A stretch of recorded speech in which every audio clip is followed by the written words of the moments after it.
हमने उस वक्त अपना सदर रियासत और वजीर आजम भी रखा था जो इन्होंने काटा। इंशाल्लाह उसको भी हम वापस ले आएंगे।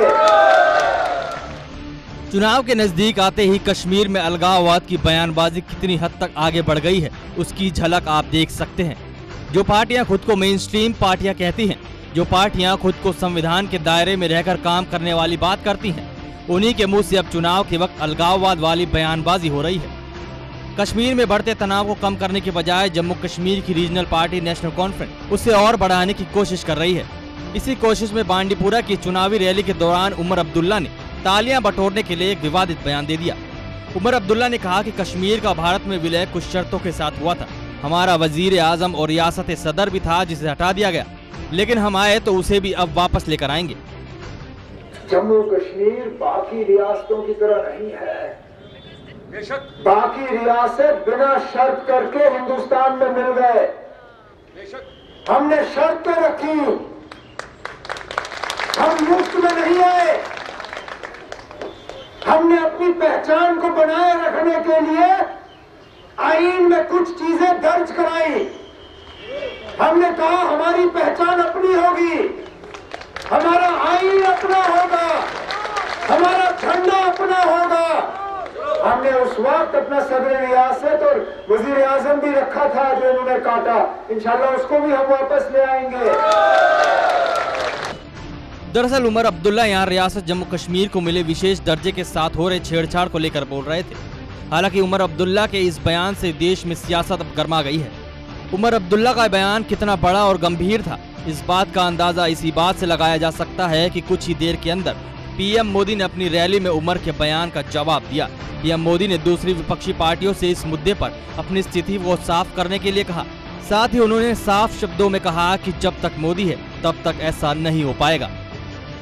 वो कहते हैं हम घड़ी की सुई पीछे ले जाएंगे और 1953 के पहले की स्थिति पैदा करेंगे और हिंदुस्तान में 2 प्रधानमंत्री होंगे, कश्मीर का प्रधानमंत्री अलग होगा। मैं जरा जानना चाहता हूं, जवाब कांग्रेस को देना पड़ेगा। महागठबंधन के सभी पार्टनरों को जवाब देना पड़ेगा। इस चुनाव में उनको जवाब देना पड़ेगा। क्या कारण है कि उनका साथी दल इस प्रकार की बात बोलने की हिम्मत कर रहा है? जम्मू हो, कश्मीर हो, लद्दाख हो, वहां के नागरिकों के लिए हम अपनी जान देने के लिए तैयार हैं, लेकिन इन ठेकेदारों को अब सहने के लिए तैयार नहीं है। आपको बता दें कि 1975 से पहले जम्मू कश्मीर में मुख्यमंत्री को ही वजीर आजम और राज्यपाल को सदर रियासत कहा जाता था। हालांकि इंदिरा गांधी शेख अब्दुल्ला के समझौते के बाद इसे हटा दिया गया। 1975 में इंदिरा गांधी शेख अब्दुल्ला समझौते के बाद वजीर आजम को मुख्यमंत्री और सदर रियासत को राज्यपाल कहा जाने लगा। समझौते में यह भी कहा गया कि भारतीय संविधान, राष्ट्रीय ध्वज और राष्ट्रीय गान का अपमान करने का अपराध रोकने के लिए भारतीय संसद को सक्षम कानून बनाने का अधिकार होगा।